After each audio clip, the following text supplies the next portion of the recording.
Now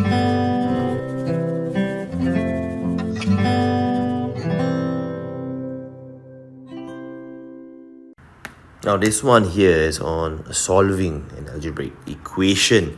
So the meaning of solve means you need to find unknown, the value of the unknown. So in this case, the unknown is P. You need to find the numerical answer for P. Okay? So solve the following algebraic equation. It's just like our early primary school days where we have different denominators. There's a minus or plus. You must make the denominator the same first. Okay, so times 2 here, times 2 here, times 5, times 5. Okay?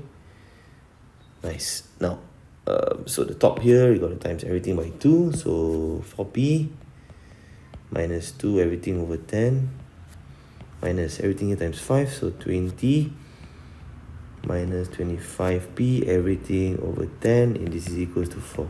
Very nice. Okay? Denominator is the same. 10 you can combine, but be careful because there's a dangerous minus sign here. So what you need to do to tackle that minus sign, put a bracket. Okay? Put a bracket because the minus has to be applied to everything here. So this entire portion is divided by 10. This is equals to 4. Okay, now you can remove the bracket. Now this is positive. When you remove the bracket, it becomes negative. This negative becomes positive. Okay, so 4p minus 2 minus 20 plus 25p everything over 10, and this is equivalent to 4. 4 plus 25, that's 29p minus 22. Bring the 10 over, becomes 40. 29p equals to 40 plus 22. Very nice. Okay, so bring negative 22 over, it becomes plus. So keep all the p's to one side. 29p is equals to 62. Now p can be found as just 62 divided by 29.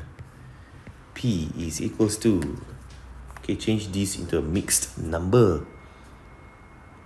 9 times 2, 58. Okay, so mixed number will be 2 wholes and 4 over 29. This is the final answer for this question. Thank you.